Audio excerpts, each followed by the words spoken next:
My guest tonight often goes by the name Welshy. He is best known for his web series Panda Q&A, his retrospective on the Saw movies, and in the Uncanny Valley he did a wonderful documentary called The Dark Side of the Internet. Please welcome Matt Williams. How are you? I am very well, thank you very much, sir. Thanks for having me. Now, you technically are no longer with thatguywiththeglasses.com, so why am I talking to you? Because you realise I'm irreplaceable, and quite frankly, there's nobody better than me. I have had a lot of people sit in that chair and interview before, but none of them had a monkey. So there might be some truth. If more people brought monkeys, maybe these interviews would go better. Yeah, and quite frankly, everybody in life needs a monkey. Michael Jackson had one. That brings me to my next question. What's with the monkey? The monkey is, the long version is that the very talented, very well respected, my former boss, Rob Walker. Moment for him. Yes. He... What's the nice way to say this? Reprimanded me, which is now a thing. Which is one of the things I've always found that the good thing in life is that if you have something, you turn it into a gimmick. And Rob reprimanded me for something that Mr. Sad Panda had done, because clearly we look alike. You look very, very similar. We sound alike. We're from the same country, even though he's French and I'm Welsh. But they sound very similar, though. Even the words French, Welsh, it's an easy mix. And Rob did, for some reason, meet Panda twice, and reprimanded me for something he had done, which, I took like any mature person would do, when that happens. So I named my monkey after Rob, and ever since then, in my videos, Rob, who I look after very well, has been torn, hung, burnt, blown up, and strangled. So it's my way of sort of like showing how much I care and respect Rob Walker. Welshy, you're fired. Most of the time I would say the answer went on too long, but seeing how it's coming around to totally defacing my brother, I'm going to let it go on a little longer. What else do you not like about Rob Walker? About Rob Walker? Well, I don't like the fact that during the Uncanny Valley segments, he tried to turn it into something about some goddamn karma thing. What was that? What really was that character? It confused me. If only I was there for the writing. I know. I've read the comments. Nobody liked him. People were just upset when Nash had to die with him. Mm-hmm. Yeah. Upset and cheerful that they were both gone. Yeah, they've gone. Yeah. I mean, what was that? Honestly, what was that? I don't know. I still try to figure out what he is at times. He's an entity that I'm afraid to understand, but at the same time can't help but question. He does do an awesome Palpatine impression, though. He does do that very well. With all that said, and obviously your love of video making, what did get you involved with video making, and what is the attraction? Started off really much. When you were doing your YouTube. See, I like this. You insult my brother, and then you talk about how great I am. Yes. This is a wonderful interview. I like how this is going. It's got to be, because this is the man who's on the site. Your face is the site. You are the site. You run the site. I read the internet. I hear what everyone says. Technically, other people run the site, but I like that you think I run the site. Yes, you run the site. You make all the decisions. Yeah. But no, you started off with your YouTube videos, and when you got pulled, and then started That Guy with the Glasses, I started making trailers to promote the new NCs, because at the point it was just NCs you were doing. And then Mike Michaud got in touch with me and asked me to make trailers for everybody else. And that was my sort of foray into the editing. And then Sad Panda got in touch with, originally it was Cole Guy, who got in touch with me and asked me to edit for him. And then Panda got in touch with me, and that's how Panda Q&A started. Because he'd written the first episode of Panda Q&A, and I was just this disembodied voice off camera. And that was, again, my first appearance. And I was using, at the time, a very small digital camera. I didn't even have a camcorder. And that was my first appearance on camera, was in the Panda Q&As. And that was where I started writing. And that's where all that sort of came from. It was the sort of introduction to writing shows, because Panda would write the bulk of it to begin with, and then I just added my own jokes. And then it became more of a collaboration, where we'd throw ideas at each other and then shape the whole thing around it. But the fun just came from it because it was like a hobby. It was just really fun. Being really creative, getting to work on your own time, getting to put out your own content. And there's nothing more free in that, because you could say what you wanted. You could hone yourself and shape your own sort of sense of humor and put it all into this video. and I mean, same as it, but it was liberating to do it. A lot of people, including myself, have a hard time watching our older material, like when we're first starting out. Do you have that, or do you not really care as much? I don't watch my old stuff. There's a very few occasions I'll watch it, and that's usually to find something I've said, because I'm a stickler for continuity. I'm a stickler, so if somebody will say, you know, you said this year, but you said this earlier, I'm a big thing of continuity. So I'll look back if I think to myself, now I know I've referenced this before, but I want to make sure I've sort of like maintained sort of like how it all makes sense. Panda's the sort of one who doesn't care about continuity at all, and if you've ever watched any of Panda's videos, you'll know he's just like throw everything at the screen and see what sticks, which works for him. But that's why, again, we work well together with the Panda Q&A thing, because he comes up with the sort of madcap jokes. I'll come up with the sort of like sort of shape it, because when we filmed Nerd Quest, which was with the Mike Jervis horror film that we filmed last year, I was very much a thing about finding the sort of character identity, and so Mike had the whole script pretty much done, and then when we did a sort of a rewrite together, I sort of like tried to make things consistent between characters, so that every character was their own character, and every character sort of like maintained a form of continuity and growth in the film. With The Dark Side of the Internet, that again aired with the Uncanny Valley, you pretty much talk about sort of abuse online, whether it be verbal, whether it go even further than that. Do you think that because the internet is still, in the grand scheme of things, a very young creation, that this will pass, or do you think it'll get worse? I think it'll get worse before it gets better, because what you're going to find is that, I mean, now, I don't know how it is here, but in the UK, there's a big crackdown now on pedophilia. There's a big crackdown on it, because I think in the last and sort of bullying, because in the last couple of months, pedophilia and bullying, they just so hand in hand, I guess. Yeah. It's become a big thing, and so, you know, the government are getting involved and everything, and it's the sort of thing now, you know, they crank into it's this typical sort of government move. You crank down on something really sort of heavy. But I think it'll get worse, but it will get better, because it'll become that sort of thing where it's inevitably going to be policed.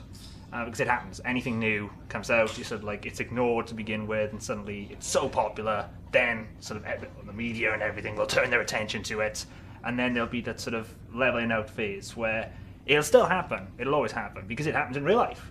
But it won't be as sort of mainstream as it is now. But yeah, worse before it gets better, which is a shame, but it's sort of like, it's inevitable, because it happens with everything.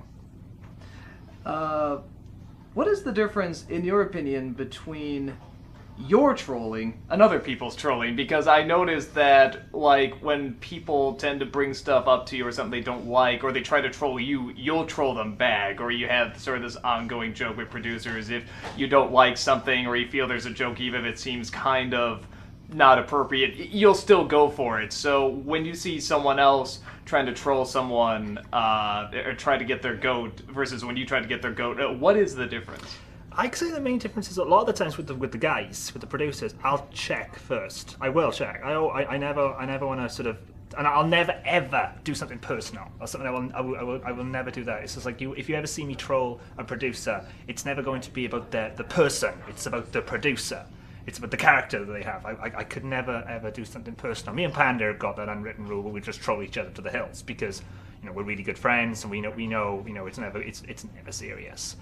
When it comes to people in the comments, I'll generally do it because it just rolls off me. It doesn't bother me when people say you need a thick skin to do this sort of thing, and that doesn't bother me. I don't like it when friends I have, because I'm close with people like Film Brain, Maddie Buck, like Alison.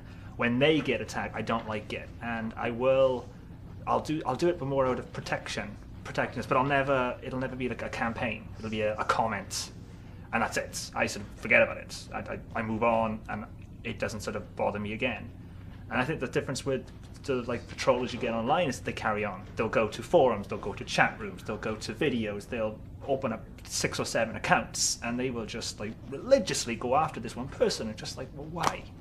You know, why? I will sort of like make my stand to sort of say this is my friend, or if it's about me personally, I'll throw it into a video and make a joke about it, but I'll never, name the person, and then I'll move on, and it won't bother me. And generally, a lot of the time is the person who did the trolling likes the fact that I reference them, and they then forget about it because they sort of think to themselves, "Oh, he's got a sense of humor. It doesn't bother him, and that's it." It's almost like the best way to sort of acknowledge it sometimes, because I think Brad does this sort of.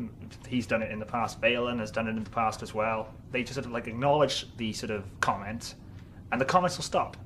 And I found that a lot, and I've always tried to sort of, especially with Matty, because he's young, and I mean, I've been speaking to him before he started Bad Movie Beatdown, and that was one of the things I always sort of said to him is, don't let it get to you. And I say that to him because he is young, and I've always got to remind myself of that. He's 10 years younger than me, which makes me feel old.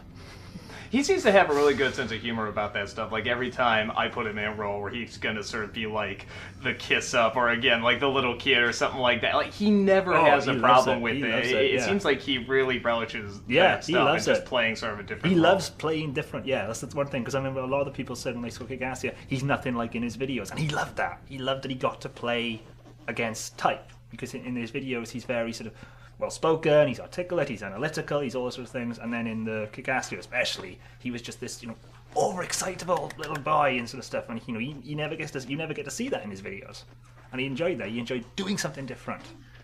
Do you ever find it seems like whenever you bring something up, like you said, when you bring something up with a troll or acknowledge a comment, they seem to stop when you do it. Why do you think it is that when you can bring it up, they stop it with other people, it'll continue and it'll keep going? What do you do different that other people should maybe pick up on? I think I'm ironic about a lot of the things that happen. It's a sort of thing where I think it's a very British trait, the sarcasm sort of thing and the irony sort of thing. It's, if you've ever watched Space, if you've ever watched Space, or any sort of UK show, Red Dwarf, sort of that, the British have a very, very strong sense of irony, and a lot of people don't get it. Which is a shame, because I've read comments where people don't know if I'm being serious or not. I mean, the whole thing with Dark Side of the Internet, I've read comments where people didn't know if it was serious. I've got a disclaimer at the beginning of the video saying it's serious, saying it could, this could offend certain people and it could upset certain people, but because of the reputation I have, people were still wondering if it was serious, and that's a shame, but at the same time, my own fault, because I kind of built up that character, I guess you could say, of someone who you can never really tell if I'm being serious or not, which is a shame, but it's a character I live with now. Are you being serious now? Maybe.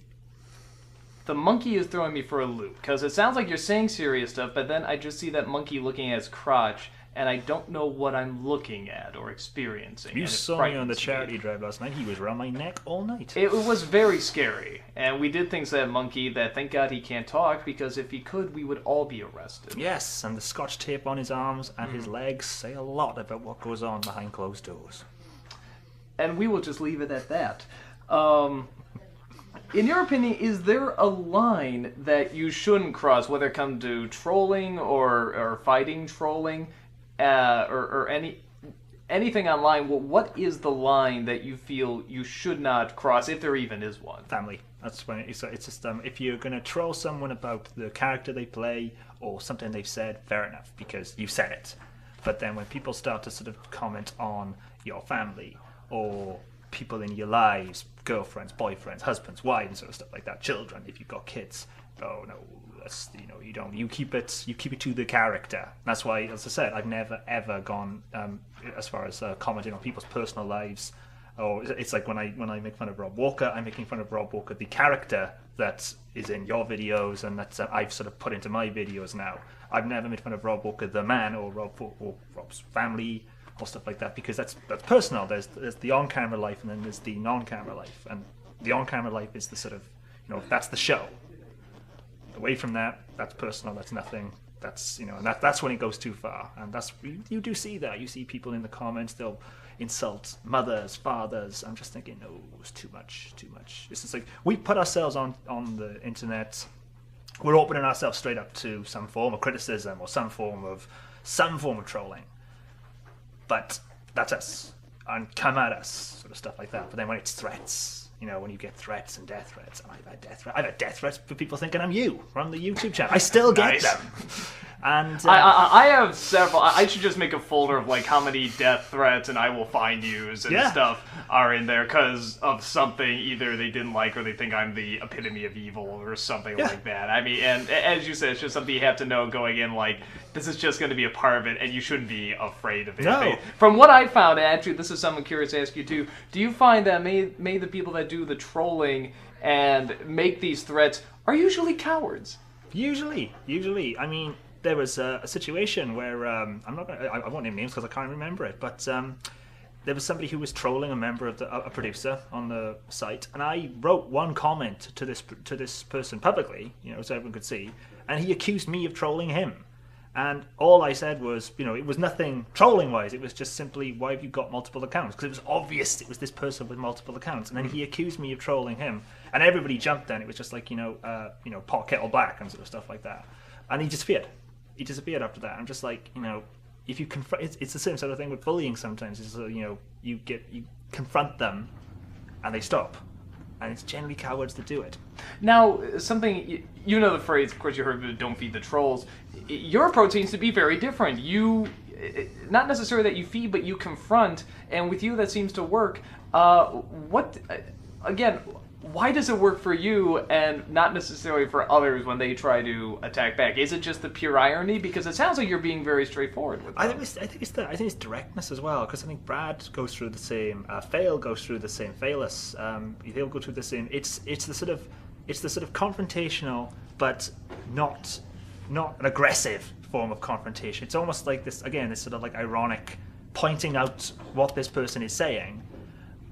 And doing it in a way that sort of just like deflates the logic of it. It's just like, you know, they can then look at it and go, oh, yeah, that, oh, right, oh, yeah. And almost like they get that little sort of lift out of it because they got that lift of being referenced. You know, even though you don't name them, they know you're talking to them. And they kind of like that, you know, sort of thing. But then you end it. It's done. Do you feel it's that, I mean, everyone always says, oh, they're looking for attention, and it's... Most of the time, it seems like that's it, even if they're not aware of it, and even if it is negative attention, because sadly, negative attention is faster to get than positive attention. Yeah. So you feel, even if you just acknowledge the negative attention without necessarily feeding into it more, that usually helps a great deal. Yeah, well, I mean, you know, the whole sort of thing with a lot of the reviews we do, and, you know, the negative things are always better. You know, because people love to see you struggle, they love to see you sort of fight this sort of thing. And when you throw in a negative comment about yourself and you can turn it into something funny, that's good. That's something that makes you laugh as well. I mean, I've had a sort of a running sort of feud, if you want to call it, with the Blockbuster Buster character because of a film he disliked, and people again weren't sure if I was being serious or not about it. And I had him appear in one of my videos in a cameo, which was probably one of the most famous. I must say famous, but the funniest cameos I've ever included because it was so unexpected, and people loved that.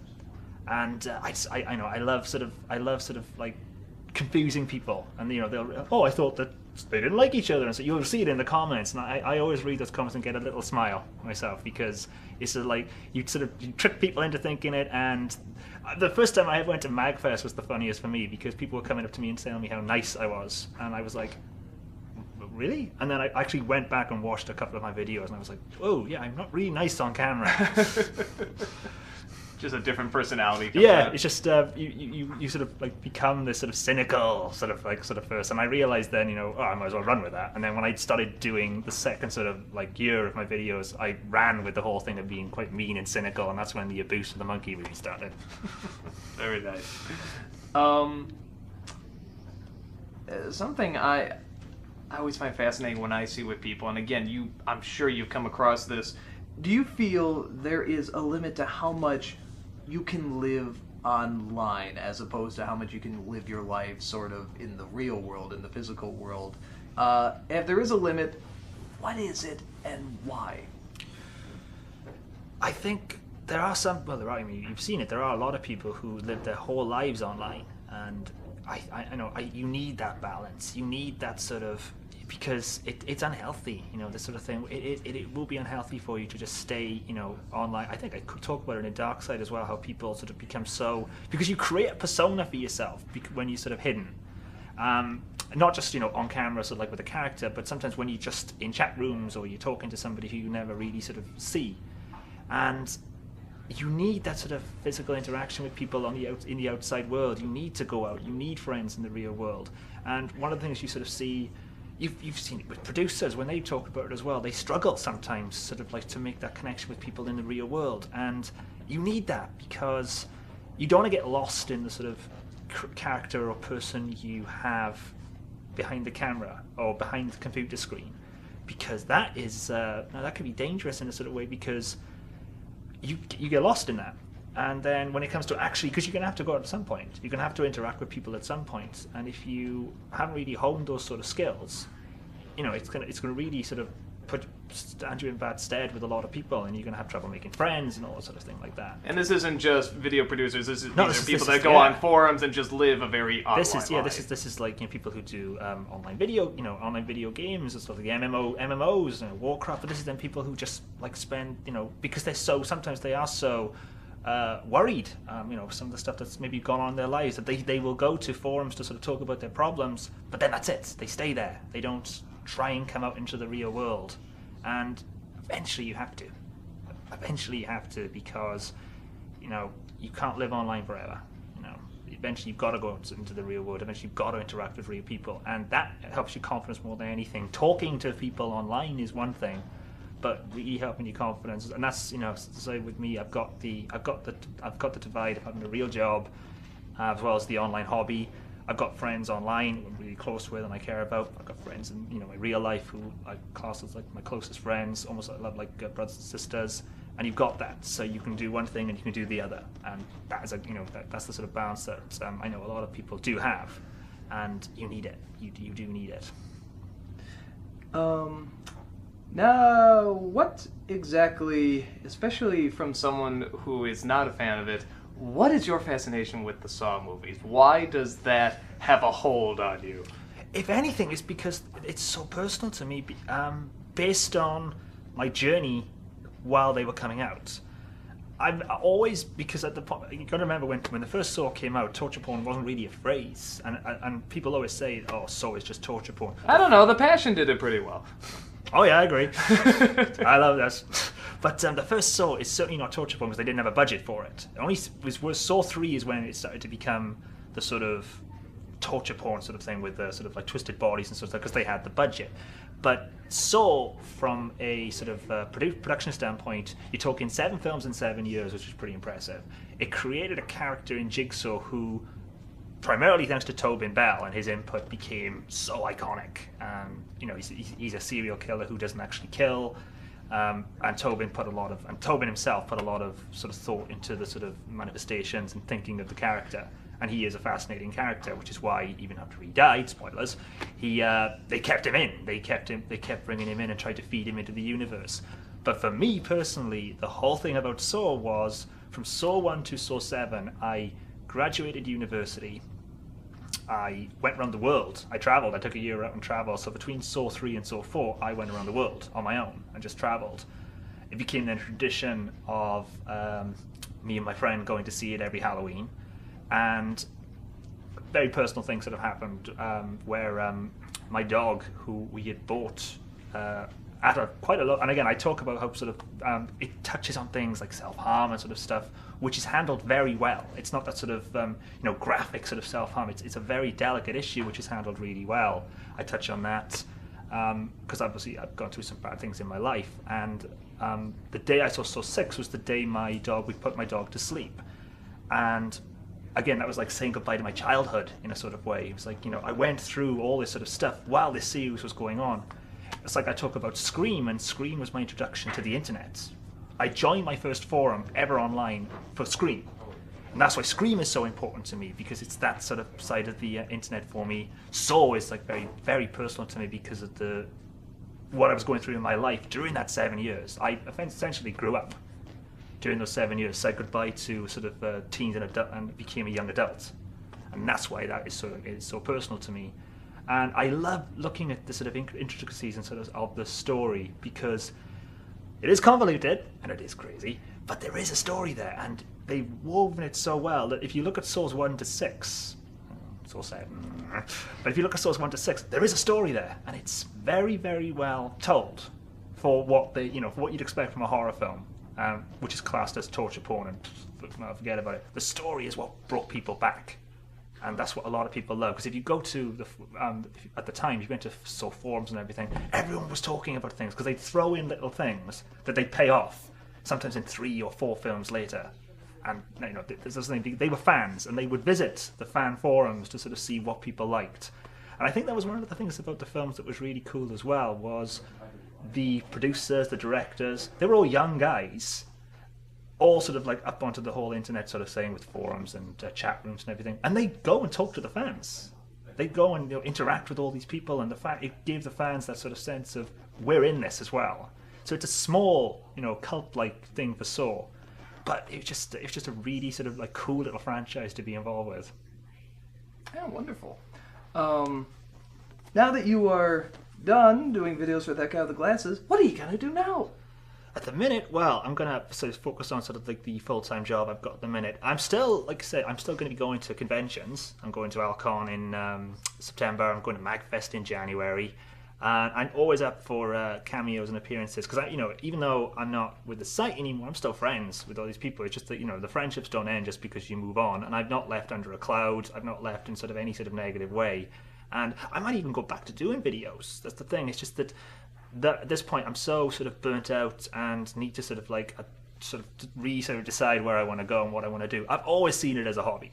That's the key thing. I've always seen it as a hobby. So I could easily start it up again and just if something comes along that sort of catches my attention, because I am one of these people who I've got to throw myself into it 100%. I cannot half-ass anything. I've always been like that. I've done that with every job I've ever had. Once I start to lose interest in the job, I will either leave straight away, which is not the smart thing to do. You want to find another job before you do that. Or you will start looking for another job and you will go. I've done it ever since I had a paper round. It's that sort of thing where I loved doing the paper round, and as soon as I felt that sort of... I stopped and I let my brother do it. And obviously he got paid for it. I didn't get paid for it. But yeah, I've got to do it, got to be into it 100%. But I still intend to work with Panda, because me and Panda still write together. Every time he writes a script, he'll send me the script and I'll add lines or say, you should do this or you should do that. And me and Panda have got that same sort of sense of humour, which is lucky. It's kind of like you have with your brother, where you can just sort of play off each other and you make each other laugh, which is the sort of main thing. And we still do that. And I still intend to film a cameo with Maddie Buck at some point, the Texas Chainsaw, which we saw at MagFest just gone. So I still intend to do that. I still intend to be sort of a presence online. I'd like to end each interview with 2 polar opposite questions. The first one being, what is the hardest thing, professionally or personally, you've ever had to go through, and how did you get through it? Personally, it was probably the death of my when my dog had to be put to sleep, because it's this sort of irony of irony sort of thing. I had the persona of Welshy at the time, and I was making the trailers, and I'd made a music video for that guy with the glasses, and one of the guys off the site, on the day this happened, contacted me over Skype and said, I've got good news for you. Check the site. And they put my music video on the site. So I wasn't officially a part of the site yet. So as a fan, it was like, the biggest thrill, you're on the site. And then my mother walks into the room and says, we're going to have to put the dog to sleep today. So just like this crippling. And then I couldn't make a trailer because my computer broke. So, on this sort of thing where you're on the site and then you get told, oh, we're putting the dog to sleep, and I can't even make a trailer to promote the fact that I've got a video on the site for the first time. And I sort of honed a sort of character at this point with the trailers. So that was that sort of like uplifting moment, and then a real sort of like stab in the gut. And I was just like, and then I had to go to work, and I had to work a 7.5-hour shift, and then I had to see Saw, which was it was one of those things that I'll never forget. That sort of day. I got through it just because of, again, my real sort of life there with family and friends. They got me through that. They really got me through that, and that was a very, very tough not just day, but a few pretty hard days there, and they got me through it. And that's the sort of thing where having that sort of physical contact with people helps. They hug you and they sort of let you know it's okay, and they'll sit with you and let you talk, which you don't really get online. You wouldn't really get, you get people typing or voicing with you and you hear their voice, but sometimes you need physical contact. Sometimes you need someone to just sort of like sit with you and put their arms around you and tell you it's going to be okay. And that's what got me through it. And finally, what is the one thing, again, professionally or personally, you are the most proud of that you've ever done? At the minute, it's got to be Dark Side of the internet, because when I decided I was going to sort of step aside, I'd already been asked to do it. And I sort of made that sort of promise to myself. I'm never really happy with anything I do, but I made that promise to myself that I was going to throw everything I had into it. And I remember when Holly and Rob came to me and said about it, and the first thing I told them both was, I can't make it funny, because I wanted to really sort of show, and I knew it was going to get dark. I knew, because of the subject matter I was going to go into. But the feedback I got from it was probably the most gratifying, because I had I knew I was going to get polarizing feedback from it, but I had people coming back saying that it spoke to them in certain ways, and that was gratifying, to be able to be told that I'd spoken to them. And my thinking behind the whole thing was, if one person can watch this and it makes them stop and think about their actions, and somebody did write to me about that, and that was gratifying. I just it was worth it if one person looked at that and thought, just that. They didn't have to think anything else, but that they stopped and thought. And that was what I got from it. Wonderful. This was Shut Up and Talk, and my guest tonight was Matt Williams. Thank you so much. This is where we look at each other and we act like we're talking. We're just saying things to each other. Yes, okay. We just lean in. So the lights have gone down now. Yeah, and they're gonna make this go blue, and we're gonna be silhouetted, and we're not gonna do any of that. We're just gonna look incredibly stupid, but we're just gonna be nodding and laughing. So how's your sex? I don't want to talk to you anymore.